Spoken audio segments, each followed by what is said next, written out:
संसार का इतिहास में आपका स्वागत है। दोस्तों, हम आपको जो भी बताते रहे हैं वो किसी का निजी नहीं बल्कि भारतीय इतिहास का एक अंग है। इसे किसी भी जाति विशेष से न जोड़ें। आपको मालूम होना चाहिए इतिहास में ये होता आया है कि शक्तिशाली रहे लोग जब पतन को प्राप्त हुए और पूरी तरह से अदृश्य हो गए या उन्हें अदृश्य कर दिया गया। कुछ ऐसा ही हुआ कोली जाति के साथ। कोली, कोरी और कोल भारत के मूल निवासी हैं। आर्यों से पहले वे इस भूमि पर बस चुके थे। जब ये मूल निवासी युद्ध में हार गए तो इनसे शिक्षा का अधिकार छीनकर उन्हें आगे चलकर अलग अलग नाम और व्यवसाय दिए गए। इन्हें अलग अलग जाति कहा गया। समय के साथ साथ अलग अलग स्थानों पर इसे अलग अलग नामों से इंगित किया गया, जैसे कोरी, कोली, बुनकर, हिंदू जुलाहा, कबीरपंथी, भुइयार, तंतवाय आदि। प्राचीनतम राजा मंधाता एक सर्वोपरि और सार्वभौमिक राजा था जिसका प्रताप भारत में सर्वत्र था और जिसके शौर्य और यज्ञों की कथाएं मोहनजोदड़ो के शिलालेखों पर अंकित हैं। वे इसी जाति के थे। सन 1857 के स्वतंत्रता संग्राम में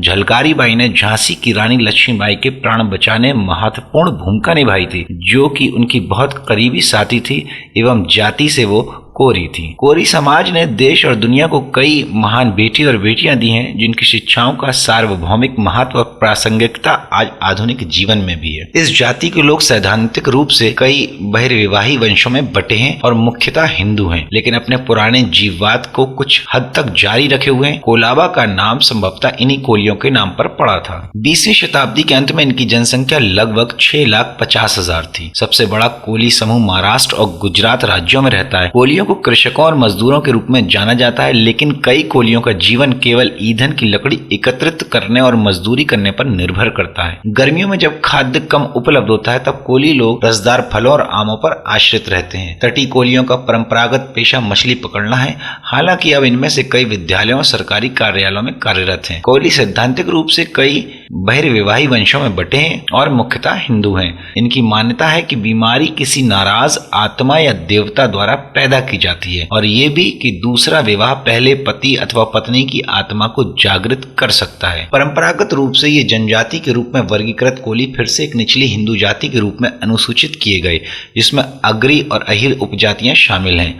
प्रसिद्ध सामाजिक लोक नृत्यों में से एक कोलियाचा भी है, जो कोलियों का नृत्य है। पश्चिमी भारत के कोंकण तट के मछुआरों के मूल नृत्य कोलियाचा में नौकायान की भाव भंगिमा दिखाई जाती है। महिलाएं अपने पुरुष साथियों की ओर रुमाल लहराती हैं और पुरुष थिरकती चाल के साथ आगे बढ़ते हैं। विवाह के अवसर पर युवा कोली नवदंपति के स्वागत में घरेलू बर्तन हाथ में पकड़कर गलियों में नृत्य करते हैं और नृत्य के चरम पर पहुंचते ही नवदंपति भी नाचने लगते हैं। कहा जाता है कि श्री राम का जन्म महाराजा मंधाता के बाद 25वीं पीढ़ी में हुआ था। मंधाता और श्री राम इक्ष्वाकु के सूर्य वंश में से थे। बाद में ये वंश 9 भागों में बट गया। ये वंश थे मल्ल, जनक, विद्रोही, कोलिय, मौर्य, लिच्छवी, जनत्री, वाज्जी और शाक्य।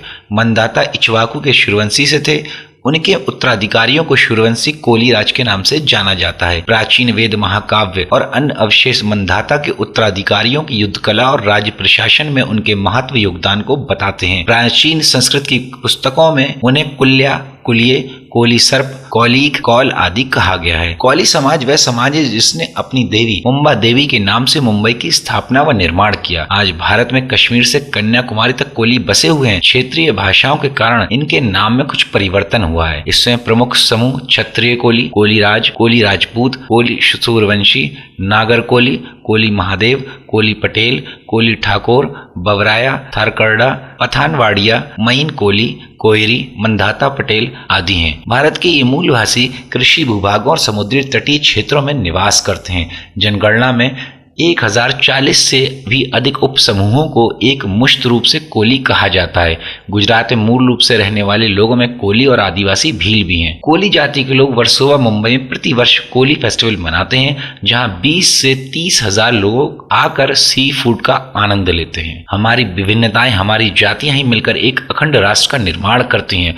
हम लोग अपनी जाति या धर्म से परे उठकर एक नए भारत का विकास करें।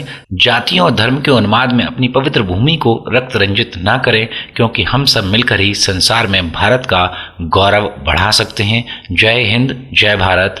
दोस्तों, अगर आपको हमारा ये वीडियो पसंद आया हो तो ज़्यादा से ज़्यादा शेयर करें, लाइक करें, कमेंट करें और अगर आपने अभी तक हमारा चैनल सब्सक्राइब नहीं किया तो जल्द से जल्द सब्सक्राइब करें। आपका धन्यवाद।